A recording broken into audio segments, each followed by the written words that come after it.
আজকে আমি মহুয়া মৈত্র কৃষ্ণনগরের সাংসদ, আমার সাথে আরও তৃণমূল কংগ্রেসের সাংসদ রয়েছেন, আমাদের পার্লামেন্টারি পার্টি লিডার শতাব্দী রায়, প্রতিমা মণ্ডল, শর্মিলা সরকার, বাপি হালদার, দীপ্তি আজাদ, সাকিব গোখলে। আমাদের সবাইকে অ্যারেস্ট করে দিল্লির পার্লামেন্ট স্ট্রিট পুলিশ স্টেশনে নিয়ে এসেছে।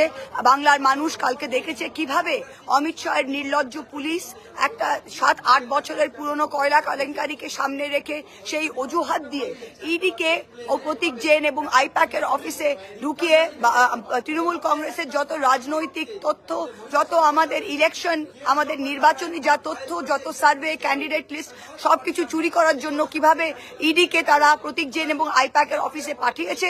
যদি কোনো কোল কেস, কোনো কয়লা কেলেঙ্কারির যদি কিছু থাকতো তাহলে 7 বছর ধরে তো ঘুমোচ্ছিল তারা। 7 বছর ঠিক এখন এসআইআর চলছে, 1 মাস বাদে ভোট, তারা হঠাৎ জেগেছে যে কয়লা কেলেঙ্কারি হয়েছিল। আর 7 বছরের সেই তথ্য তারা এখন প্রতীক জেনের কম্পিউটার তার ফাইলের মধ্যে পাবে না? এখন যেটা চলছে, যে আইপ্যাকের কাজ চলছে, সেটা সেই জিনিসগুলো পাবে।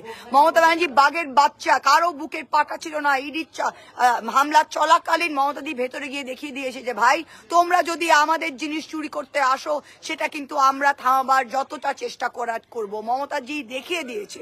আর কারো বুকের পাটা থাকতো না, সবাই ইডি সিবিআই কে ভয় পায়। মমতাদি দেখিয়ে দিয়েছে কালকে যেভাবে উনি গিয়ে তৃণমূল কংগ্রেসের যা সম্পত্তি, তৃণমূল কংগ্রেসের যা রাজনৈতিক সম্পত্তি, সেটাকে সেভাবে যিনি প্রোটেক্ট করেছেন।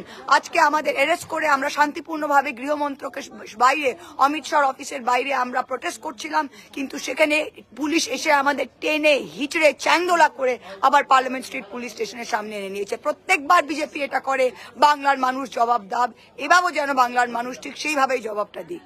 এইভাবেই যেন বাংলার মানুষ ঠিক সেভাবে, যারা মোহন বাগান বলতে পারে না, বেগুন বলে, সেই বেগুনের দল আজকে এসে বাঘের বাচ্চার সাথে লড়াই করবে। স্বপ্ন দেখছে নাকি তারা? বেগুনের দল একদিকে আর একদিকে বাঘের বাচ্চা। বেছে নিন বাংলার মানুষ কাকে চান।